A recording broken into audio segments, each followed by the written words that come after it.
Os presentes e também aqueles que estão online, com a graça, a misericórdia e a paz do nosso Deus. Puxa, como é bom ver pessoas, não é? É bom ver vocês aqui. Antes de começarmos a nossa mensagem e orarmos, nós estamos experimentando uma nova dinâmica. Todos nós vamos ter que nos acostumar. Por exemplo, eu tenho que terminar a mensagem às 10h50. Vocês conseguem imaginar isso? Eu tenho 40 minutos, nada mais do que isso. Então eu já tenho o pessoal preparado. Quando faltar 10 minutos, eles vão me dar o sinal. Quando faltar 5, dá outro. Pode ser que eu termine aquilo que eu planejei, pode ser que eu tenha que interromper e continuar depois. Também estou aprendendo nessa nova dinâmica. Depois nós vamos ter um intervalo de 10 minutos e depois nós vamos retomar o nosso culto louvando a Deus e tendo estudo bíblico também. Mas antes de começarmos a falar sobre, ou continuar falando, sobre o sacerdote e a vestimenta, que fala muito menos de vestimenta física e muito mais de caráter e comportamento, não é? Mas Deus usa a vestimenta para isso. Mas antes de entrarmos novamente nesse assunto, vamos orar. Vamos lembrar da Márcia também, que perdeu a sua mãe, e clamar pelo consolo dele. Obrigado, Deus, pelo grande privilégio que nós temos de podermos nos relacionar com o Senhor. O Senhor é o nosso Deus, é o nosso Pai, nós somos teus filhos, ó Pai querido, e temos um relacionamento com o Senhor graças a Jesus Cristo, que morreu no nosso lugar, pagou o preço do nosso pecado, nos perdoou, e agora, Pai, por causa da justiça dele, nós podemos entrar na tua presença, Pai querido, com ousadia, com tranquilidade, com a certeza de que o Senhor está nos ouvindo, ó Pai querido, e que o Senhor sempre atende aquilo que é bom para nós, aquilo que é da tua vontade. Queremos pedir por esse momento que nós vamos mais uma vez compartilhar a tua palavra, ó Pai. Peço a iluminação do teu Santo Espírito para mim, para o teu povo, ó Pai querido, para que a gente entenda tudo que nós vamos falar, ouvir, e que o teu Santo Espírito nos ajude a aplicar e a viver, ó Pai querido, à luz do que a tua palavra nos ensina. Queremos lembrar da Márcia, do Lucas, dos seus familiares, ó Pai querido, que estão enfrentando a dor do nosso último inimigo, que é a morte. Pedimos que a promessa do teu Santo Espírito como consolador, ó Pai querido, seja cumprido na vida da Márcia, ó Pai querido, na vida do Lucas, dos familiares, ó Pai. E peço que o tempo que nós estivermos lá com eles também nós possamos testificar do Senhor. E quem sabe lá tem eleitos, ó Pai querido, que ao ouvir a meditação da tua palavra também possam ser despertados pelo teu Santo Espírito. Enfim, ó Pai querido, pedimos que o Senhor aceite esse culto que nós estamos prestando ao Senhor como demonstração da nossa devoção, da nossa dependência do Senhor, da nossa gratidão por tudo aquilo que o Senhor já fez por nós e ainda fará. E fazemos isso em nome de Jesus. Amém. Então nós estamos estudando sobre sendo discípulos e sacerdotes de Cristo. É o que nós somos, não é? A Bíblia diz que nós somos sacerdotes de Deus e Deus nos salvou para servi-lo no meio em que vivemos. E para servi-lo do jeito que Ele deseja que nós o sirvamos, nós precisamos estar demonstrando o caráter de Cristo através do nosso modo de falar, através do nosso modo de comportar e também através da nossa vestimenta. Ser um sacerdote de Deus é a maior honra que uma pessoa pode receber. Por quê? Porque serve a Deus realizando o trabalho mais importante e vital para o bem da humanidade. É muito importante que nós entendamos que a pregação do Evangelho e o viver de acordo com o Evangelho é o que a sociedade precisa. E nós somos as pessoas escolhidas por Ele para cumprir esse ministério. O sacerdote de Deus vive para servir as pessoas. O sacerdote de Deus, ele não vive para si mesmo. Nós somos instrumentos de Deus para suprir a necessidade mais importante do ser humano, que é restaurar o seu relacionamento com Deus e manter esse relacionamento com Deus livre, do pecado e de outras coisas que podem impedi-lo, de honrar a Deus. Nós temos o grande privilégio de conduzir os descrentes ao conhecimento de Jesus e a sua obra. E eu vou falar mais sobre isso quando nós falarmos do sacerdote de Deus no versículo 9 de Apocalipse. Então tem muita coisa que nos aguarda ainda. Mas nós temos também o grande privilégio de contribuir com Deus no seu plano de aperfeiçoar os salvos para serem cada vez mais santos e sadios. Significa que nós temos um trabalho que precisa ser realizado entre nós. Eu não sou o único sacerdote de vocês. O fato de eu ser pastor, do Maurício ser o pastor, significa que nós temos um papel diferente de instruir vocês e assim por diante, mas o sacerdócio na vida uns dos outros é de cada um de nós. E também nós vamos falar mais a respeito disso para frente, não é? Por isso que nós devemos manter a nossa conduta como exemplar, tanto no nosso meio quanto no meio dos descrentes. Amados, insisto em que, como estrangeiros e peregrinos no mundo, estamos aqui de passagem, vocês se abstenham dos desejos carnais que guerreiam contra a alma. E tudo isso que nós estamos falando, usando a vestimenta como ilustração, tem a ver com isso. Nos abstermos dos nossos desejos, das nossas vontades pecaminosas, mantendo exemplar a vossa conduta no meio dos pagãos, para que, naquilo que eles os acusam de praticarem o mal, observem as boas obras de vocês, o que vocês praticam, e glorifiquem a Deus no dia da visitação. Uma pessoa exemplar é aquela que adota os valores de Deus para a sua vida. Adota esses padrões de Deus, por quê? Porque reconhece que o padrão de Deus, é muito importante isso. Nós precisamos reconhecer que os padrões de Deus é totalmente oposto aos valores e aos padrões da nossa sociedade. Nós temos que ter isso na mente. Por quê? Porque nós vivemos no meio de uma geração que se declara cristã, e que faz questão de se parecer o máximo possível com as pessoas da nossa sociedade. Isso não tem nada a ver com Bíblia. A palavra de Deus diz que o que a sociedade ama é exatamente o que Deus odeia.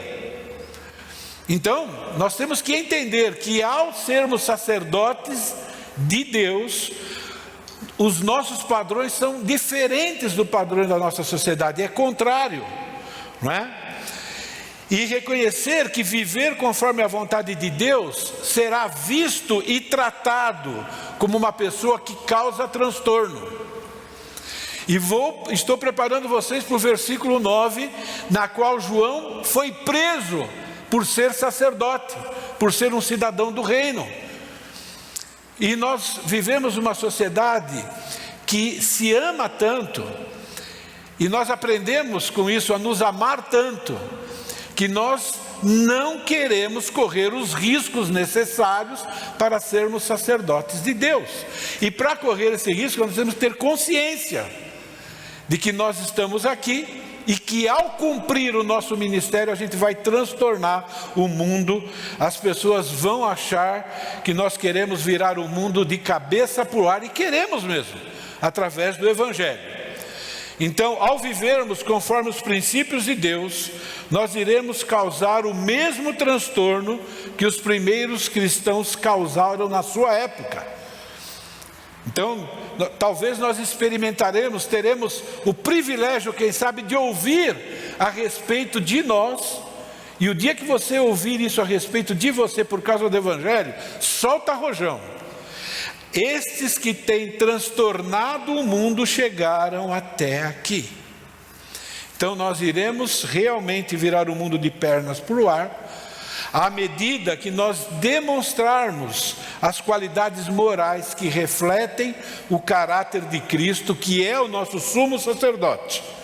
E ao fazer isso, Provavelmente, para não falar certamente, a maioria das pessoas irão nos odiar como odiaram Jesus. E devemos estar prontos para isso. E talvez Deus tenha preparado essa geração para talvez experimentar um pouco a respeito disso. As qualidades morais de Jesus que devem ser demonstradas através das nossas ações e deve incluir o nosso modo de agir e de vestir, estão nesse texto bem resumido de 1 Timóteo capítulo 2, versículo 9 e 10. Ele fala sobre vestimenta, mas ao falar sobre as qualidades da vestimenta, você vai ver lá que ele usa, e eu vou explicar isso na próxima mensagem, ele usa um adjetivo e ele usa dois substantivos para mostrar que ele está falando, na verdade, do nosso estilo de vida, né, geral, e não somente da vestimenta. Ele está falando de atitude, está falando de caráter. Semelhantemente também as mulheres, e o que está entre parênteses não está na Bíblia, eu coloquei e todos, mas nós entendemos no contexto que está falando para todos, tá bom?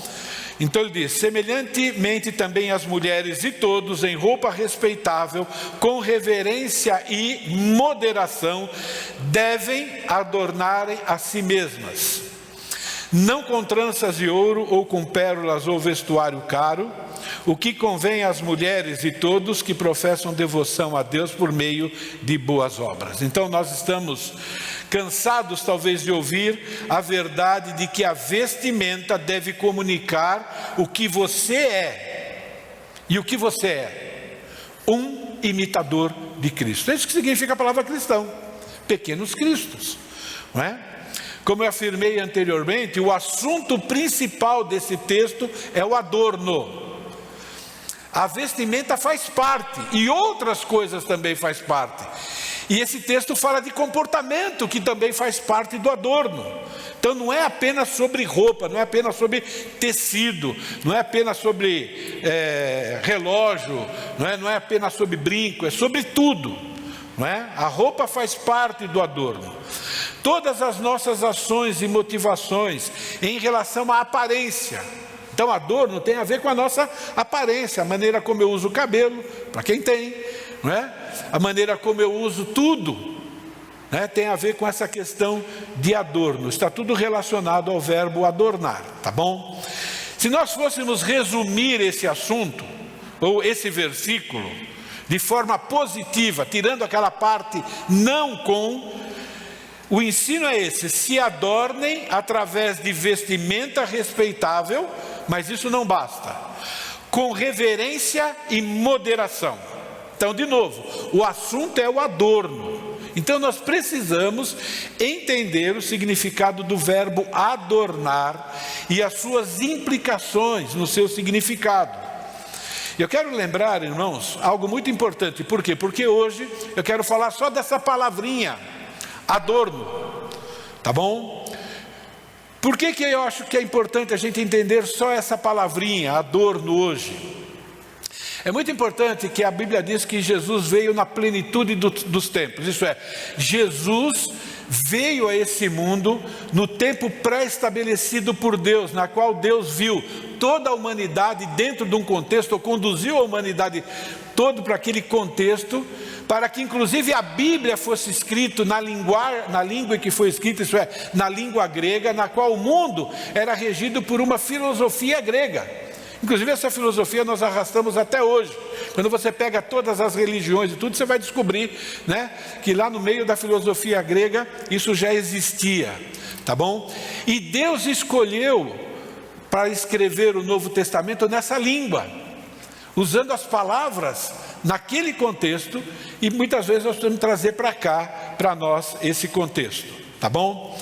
O verbo traduzido, né, nas várias versões da Bíblia, daquelas mais confiáveis, para esse verbo adorno, que a gente traduz como adorno, também é usado como ataviar e como trajar. E a palavra é a palavra cosmel. Agora, quando você lembra dessa palavra cosmel, na língua portuguesa, você lembra do quê? Eu lembrei logo, da Avon, Eu uso o produto da Avon. Cosmético vem de cosmel. Mas além desse cosmético, tá bom? Tem uma palavra que é da mesma origem, que é a palavra cosmos, que é a palavra universo, que tem a ver com toda a criação de Deus. E Deus, Ele iluminou Paulo para usar essa palavra aqui nesse contexto. E você vai ver na próxima semana que essa palavra é usada 2 vezes. Ela é usada nesse verbo que comanda, vamos dizer assim, todos os ensinos, e depois ele é usado como um adjetivo. E você vai ver a importância disso, ou pelo menos eu observei a importância disso, não é? Então vamos entender essa questão do cosmel ou do cosmos. Na filosofia grega, isso é, quando os filósofos escreviam, os seus pensamentos e todo mundo, para as pessoas, esse termo cosmos significava a ordem do mundo, a soma de tudo. Então tudo aquilo que eles conheciam a respeito do mundo, aquilo que eles conheciam através das estrelas, os planetas, o conhecimento que eles tinham, que eu não sei qual era naquela época, mas eles olhavam para o céu e via aquele monte de estrelas, Ele olhava para a criação, as árvores, uma diferente da outra, a beleza dos animais. Quando eles olharam para tudo isso, eles chamaram isso de cosmos. O Dicionário Internacional de Teologia do Novo Testamento, a gente encontra uma afirmação que eles dizem de Platão. Então, se a afirmação é verdadeira ou não, eu não estava com Platão para saber. Estou confiando, nessa fonte de informação. E diz assim: Platão foi o primeiro que ensinou que a origem do cosmos se devia a um demiurgo que formou o mundo de acordo com a ideia do ser vivo perfeito. Para ele, o cosmos é um corpo animado, um ser racional e, portanto, uma manifestação de Deus. E complementa assim: o cosmos não é criatura nem criação. Agora, eu não concordo, com isso, mas é muito interessante essa frase. Diz assim, o cosmos não é criatura nem criação, é uma cópia. E nisso eu concordo com Platão, porque a criação revela quem? A glória do nosso Deus, a glória do Criador, a inteligência do Criador, o bom gosto do Criador, a organização do Criador. E foi essa palavra que Deus fez com que Paulo usasse ao tratar do nosso comportamento e da nossa vestimenta.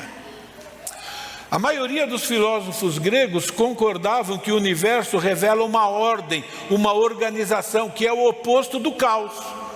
Por isso a existência do cosmos se deve a um ser ou criador igualmente organizado ou inteligente. E Platão viveu muitos anos antes de Cristo. Então, cosmos significa ordem, que é oposto de caos ou de desordem.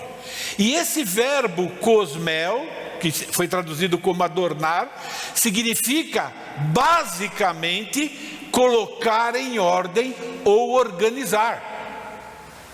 Deus está nos dando a sua instrução para que nós coloquemos a nossa vida em ordem, para que nós organizemos a nossa vida em todas as áreas.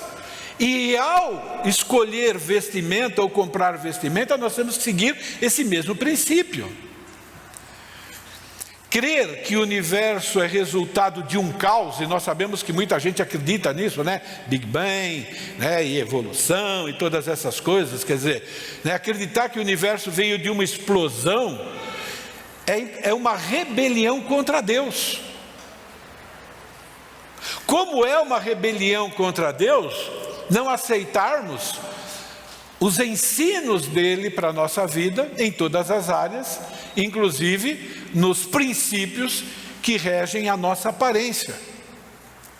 Por isso, os descrentes não têm capacidade de opinar ou determinar como é que eu devo me comportar e dizer com que tipo de coisas eu devo me ornar. Eles não têm, mas eles fazem isso.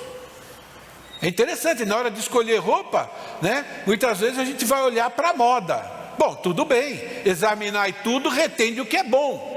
Se você achar alguma coisa de bom lá, ótimo, mas você tem que ter um critério bíblico, porque se for pelo critério deles, e na semana que vem eu vou falar mais a respeito disso, tá bom? Você está em desordem, você está tendo uma vida, tá bom? Como um caos no ponto de vista de Deus. O que é apropriado, o que é de bom gosto no ponto de vista de Deus, normalmente é diferente do ponto de vista humano. E nós temos que entender isso. E nós temos que aceitar isso. Para que a gente se liberte desse desejo de agradar as pessoas. Podemos agradar em tudo que não é pecado. Mas nós temos que pensar. Isso tem a ver com o nosso comportamento, mas tem a ver também com a nossa vestimenta. Então, Deus nos criou. E Ele está dizendo como é que nós devemos nos ornar. É isso que Ele está ensinando e por isso que Ele escolheu essa palavra. Para que nós tenhamos um referencial. E para que o mundo também tenha um referencial. E para que nós nos lembremos quem está nos ensinando, nos educando, é o Deus que criou todo o universo. Ele tem bom gosto. Então vamos seguir o bom gosto dele. Cosmos na literatura clássica. A literatura clássica é aquela que é escrita, vamos dizer assim, comumente, né? Aquele que é escrito através de livros e assim por diante, naquela época. É usado, por exemplo, para edificação e construção. Então, quando o engenheiro, quando o arquiteto, né, for planejar, né, tudo a respeito de uma construção, o título do resultado é Cosmos. Para lembrar, né, a criação de Deus tem a ver com isso aqui também, não é? Lembra que é algo que exige organização. Então essa ideia de organização e de ordem, como o mundo foi criado, permanece nessa palavra.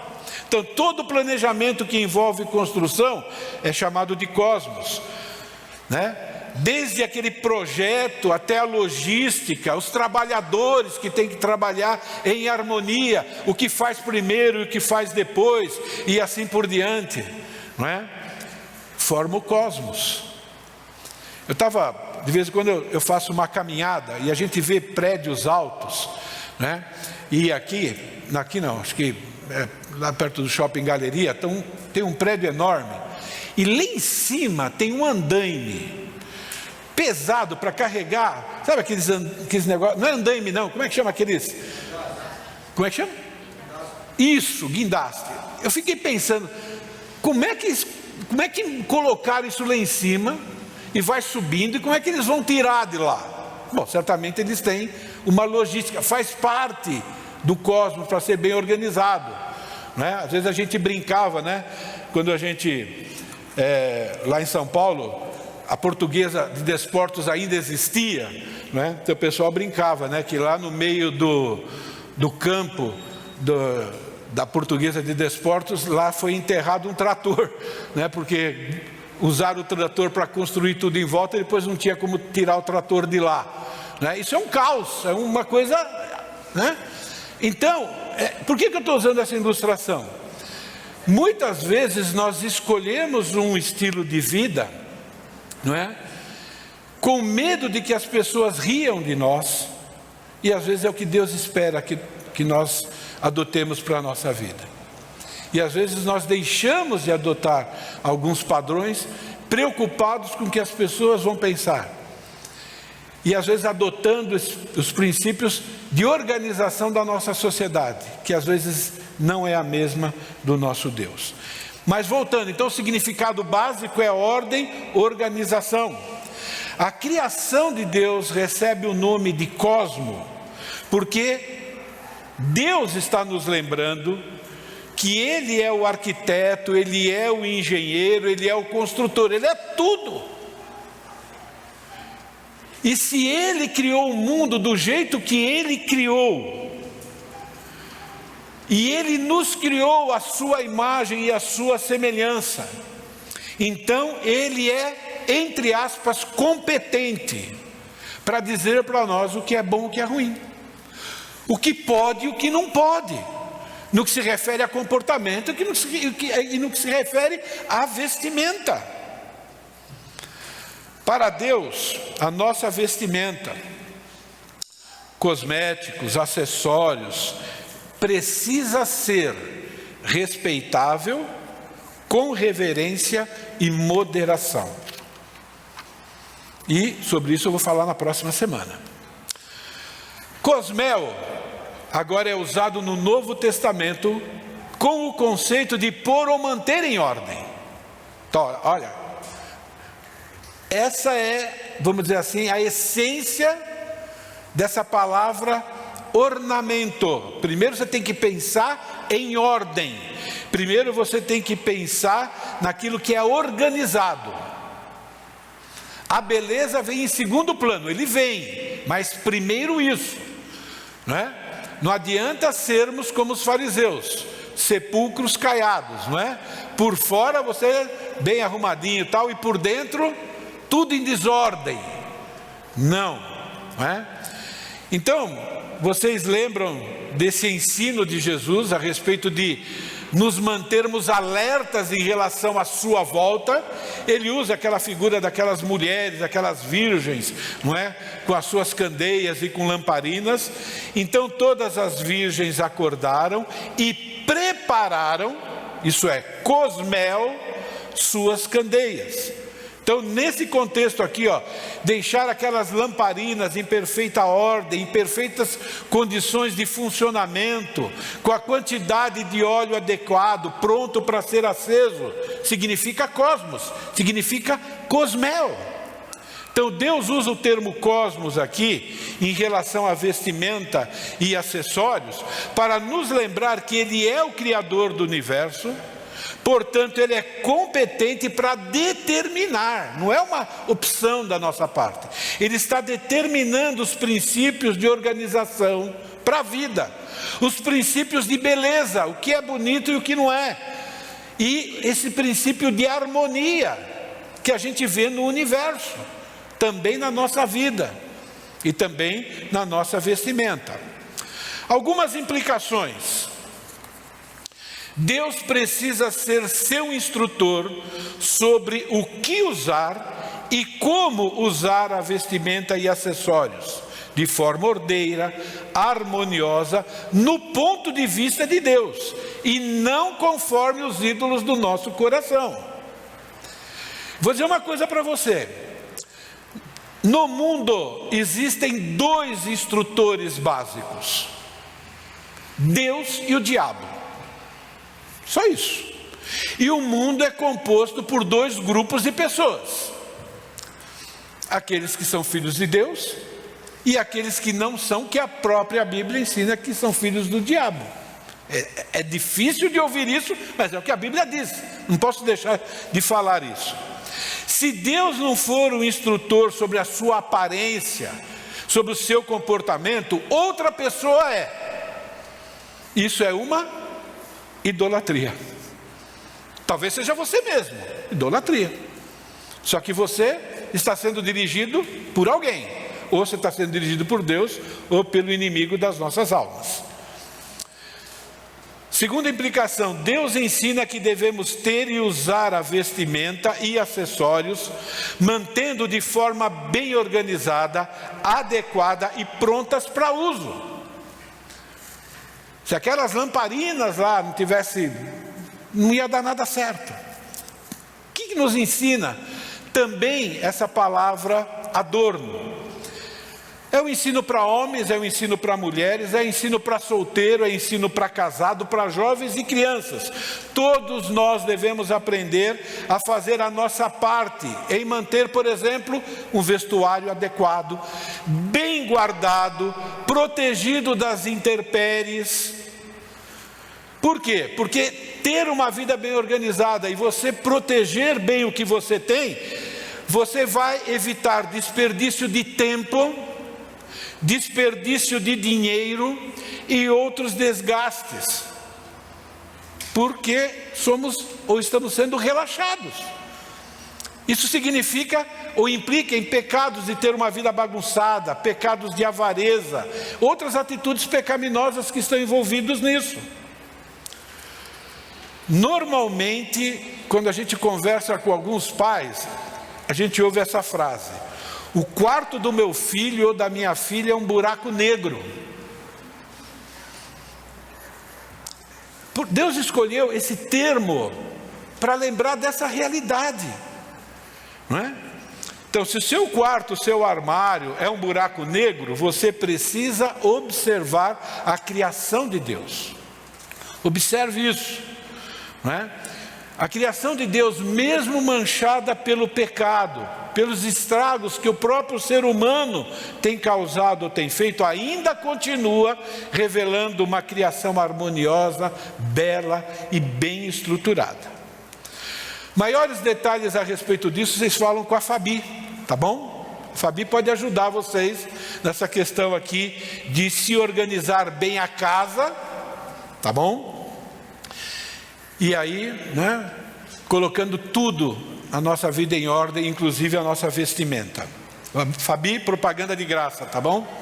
Me avisaram que eu tenho 10 minutos, vamos lá. Obrigado, querido.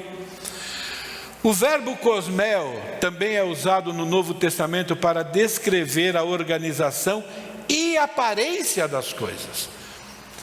Então, gente, eu não estou ensinando para você ser feio, ridículo, e não é nada disso não. Deus quer que você tenha uma aparência boa na frente das pessoas, mas boa segundo o critério ou os critérios dele. Então a gente vê aqui uma casa em ordem, uma casa bem adornada, bem ornamentada. Lucas capítulo 11, versículos 24 a 26. Quando um espírito imundo sai de um homem, passa por lugares áridos procurando descanso, e não o encontrando diz: voltarei para a casa de onde saí. Quando chega, encontra a casa varrida e em ordem. Cosmel, usado aqui, tanto que a revista atualizada traduz como ornamentada. Então vai e traz outros 7 espíritos piores do que ele, e entrando passam a viver ali, e o estado final daquele homem torna-se pior que o primeiro. O que vestimenta tem a ver com isso? Tudo. Não é? O verbo é o mesmo. O ensino literal aqui vocês sabem, né? Jesus, provando ser Deus encarnado, ele faz vários milagres para que as pessoas o reconheçam como Messias, Senhor e Salvador. Faz parte das suas obras expulsar demônio de pessoas. Então, havia aqui um corpo sob o poder do diabo. Esse corpo, essa pessoa foi libertada por Jesus. E Jesus faz um alerta: o que eu fiz, libertar, né, essa pessoa do demônio, é parte da obra. Se essa pessoa não confiar em mim como Senhor e Salvador, mesmo eu tendo feito essa faxina na sua casa, se ela não viver debaixo do meu senhorio e debaixo da minha graça, o dono antigo vai voltar. E mesmo tendo encontrado a casa varrida, adornada, bem arrumada, ele vai ocupar esse lugar. E a vida daquela pessoa vai voltar a ser pior do que era antes.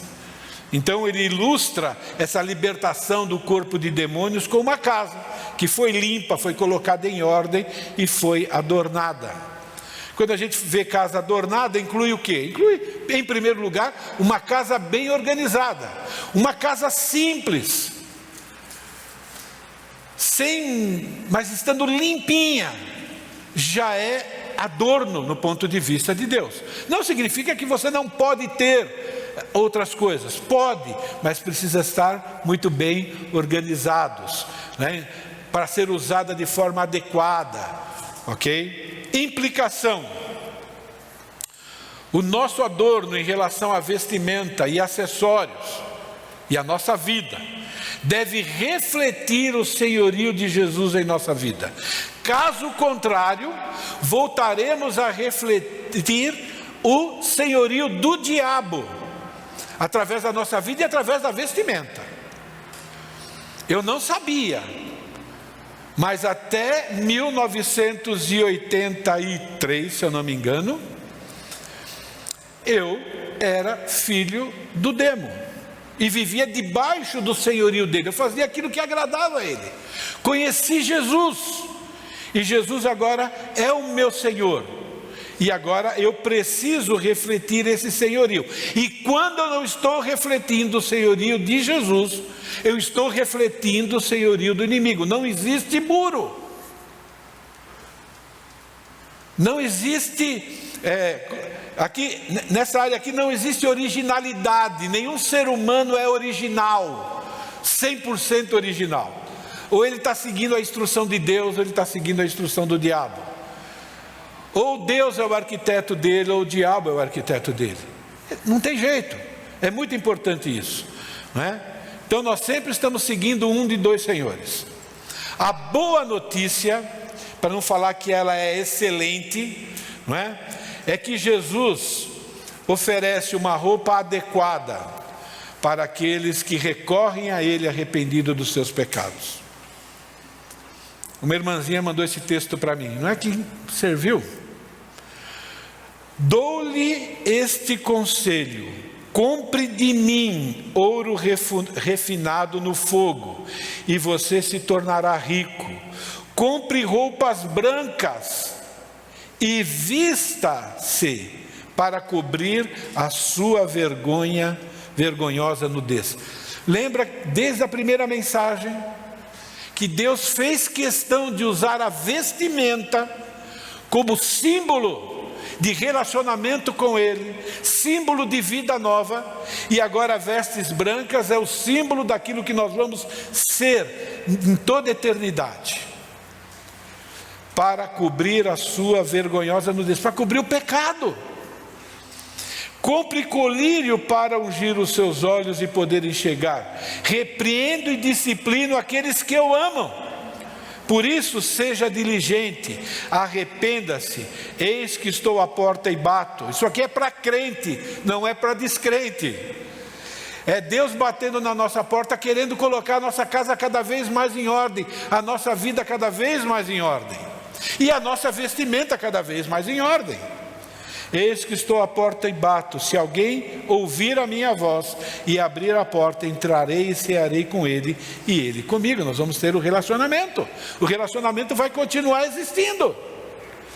De Gênesis a Apocalipse, Deus usa a vestimenta como ilustração de pecado que precisa ser coberto, de uma vida transformada por Deus, aceitando o perdão e a nova vida que Ele oferece para nós e as suas instruções.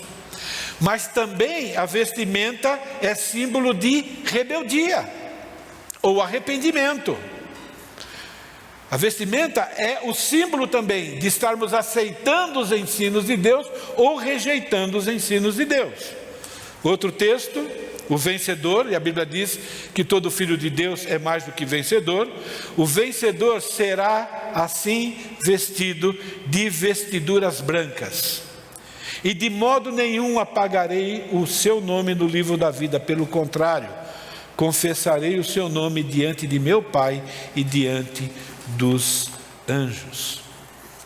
Uma das figuras de linguagem sobre a qualidade de vida que nós teremos na eternidade, graças ao sacrifício de Jesus Cristo, é uma vestimenta adequada, e branco ali significa pureza, relacionamento restaurado com Deus, pessoas que estão vivendo de acordo com os princípios da palavra de Deus. Encerrando, faltou um pouquinho, vai ficar para a semana que vem. Deus usa o termo cosmos em relação à vestimenta e acessórios, para nos lembrar que Ele é o Criador do universo. Ele é competente, porque Ele é perfeito em tudo, para determinar os princípios de organização, beleza e harmonia para a nossa vida como um todo. O cosmos é sustentado através de um equilíbrio perfeito. Quando você olha para toda a criação, você vê beleza e você vê equilíbrio. Ontem à noite, para pegar no sono, Deus é tão bom, estava vendo um documentário que falava sobre a lei gravitacional universal. Vocês já ouviram falar sobre isso certamente, não é? Que explica por que é que nós estamos em pé, por que é que as coisas caem para baixo, não é? E lá explica algo importante a respeito da criação de Deus e da perfeição. Por exemplo, por que a Lua não dá uma trombada com a Terra e destrói tudo? E por que a Terra não bate num outro planeta ou fica à deriva como se fosse um caos? Por quê? Porque Deus criou uma lei de atração que faz com que tudo, milhares e milhares de estrelas e galáxias permaneçam numa rotação perfeita, né? Sem um trombar no outro, mostrando como Deus é poderoso e como Ele gosta das coisas bem em ordem e como nós podemos confiar nele. E Deus quer que nós sejamos pessoas assim, né? Que nós aqui no mundo, né, possamos mostrar essa organização de Deus na nossa vida, através da vestimenta, através do nosso comportamento, em ser igreja, inclusive. Paulo, inspirado por Deus, simplificou os critérios que nos ajudam, né, a determinar como é que nós vamos nos apresentar diante das pessoas. E ele resume isso através dessas 3 atitudes, né? Algo respeitável, de reverência e moderação. Essas 3 atitudes é como se fossem esses organismos que nos mantêm equilibrados, né? Tem gente querendo puxar a nossa roupa para cima, e aí, sendo respeitável, reverência e moderação, vai colocar a roupa para baixo no seu devido lugar. Vocês entendem essa simbologia, né? O inimigo quer que a gente seja todo confuso. Ele quer, né, que a gente demonstre aquilo que o que ele quer que o mundo demonstre. Então, o inimigo tenta nos puxar para ele. E Deus, através da sua palavra, diz: olha, vocês vão ser pessoas equilibradas, se vocês entenderem o que significa ser respeitável, reverente e moderado. Isso vai ficar para a próxima semana. Mas essas atitudes fazem parte da lei gravitacional de Deus, para que nós não sejamos puxados de um lado para o outro, mas para que nos mantenhamos no ritmo, na compostura e na apresentação que Deus deseja para a nossa vida. Se Deus permitir, vamos continuar na próxima semana. Roubei 2 minutos de vocês, peço perdão. Agora nós temos um intervalo e às 11 horas a gente volta, tá bom? Deus abençoe.